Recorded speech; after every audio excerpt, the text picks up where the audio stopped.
इकलौता तो बड़ा होता है, उससे बड़ा प्यार होता है। फिर मंझलों का तो थोड़ा कम हो जाती, जो सबसे छोटा होता है उसकी बड़ी केयर होती है।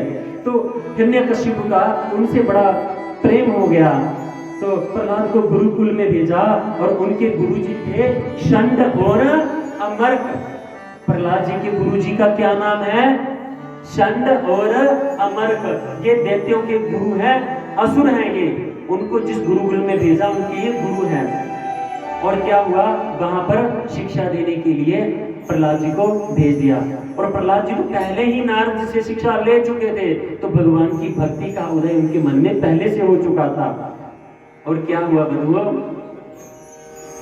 प्रहलाद जी ने शिक्षा प्राप्त की और उसके बाद एक बार अपने गुरुकुल से घर में आए। पिताजी बड़े प्रसन्न हुए, कहते हैं अच्छा बेटा क्या शिक्षा ग्रहण कर रहा है, मुझे बताओ ना। हाँ बताओ पिताजी। हाँ बताओ। कहते हैं तत्साधु मन्ये सुरवर्य देहिना सदा स्मुद्ग्निं धियामस्त गृहात् हितात्म पात गृह मंदकूप बनगतो यद इमाश्रेत। कहते हैं पिताजी, मनुष्य को गृहस्थी के अंधकूप में प्रवेश करने से बेहतर है उसके लिए कि वो भगवान की भक्ति के साधन में जाए, भगवान की भक्ति करे। कहते भगवान की भक्ति? कौन से भगवान? भगवान नारायण की भक्ति। अरे दुष्ट, तू मेरे शत्रु का नाम लेता है क्या? मैंने तुझे गुरुकुल में इसलिए भेजा कि तू मेरे शत्रु का गुणगान करे।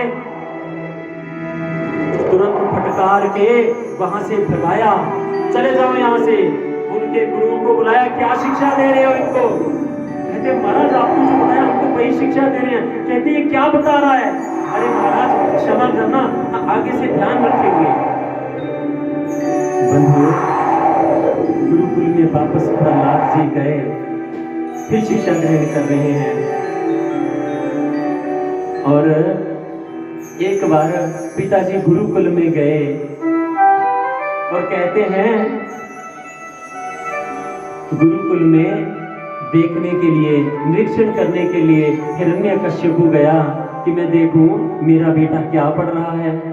तुरंत अपने पुत्र से मिले, कहते हैं हाँ बेटा अब तो सही से चल रही है पढ़ाई। हाँ पिताजी पढ़ाई बड़ी अच्छी चल रही है, गुरुजी बड़ी अच्छी शिक्षा दे रहे हैं।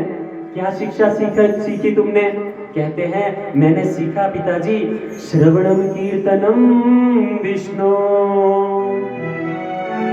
स्मरणम पाद सेवनम